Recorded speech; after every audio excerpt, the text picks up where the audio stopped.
Hello everyone, I will present our poster on seahorses and their abundance in Mar Piccolo of Taranto. Mar Piccolo of Taranto was once one of the most abundant populations of seahorses in the Mediterranean Sea. Today, unfortunately, there is a huge decline.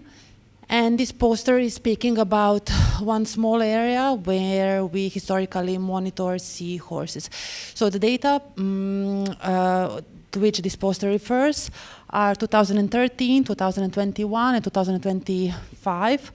And we saw a progressive decline in this small area. We are speaking about area of 500 square meters. And we were studying just Hippocampus gutulatus because this area, which is a coastal area, shallow water, which is characterized by artificial walls and a lot of algae. And in this area, seahorses were once abundant, and we are speaking about something like 100 individuals per 100 square meters. Now we are speaking about 5 individuals, more or less, in the same area. And what we have observed that in the same area we are having some changes in the habitat. It doesn't mean that the habitat deteriorated. In sense, it hasn't been much worse. It just changed a bit, especially because now we have an alien species inside Mar Piccolo, and the abundance of these alien species is quite huge.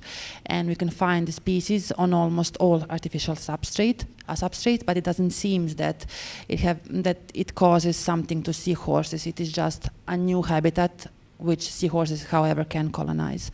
However, although in this area we noted this decline, the same cannot be said for the other parts of Mar Piccolo, but unfortunately for other parts of Mar Piccolo we don't have this kind of historic data. So maybe just seahorses moved from this area to another one. So here, however, for this area where we noted the decline, we also put some photo. So you can see that in the same area we have a huge beds of Caulerpa, which is now completely absent. But on the other hand, in the same area where polychaetes were present and which were a great holdfast for the seahorses, we don't have any more these polychaetes, but we have rhodolites.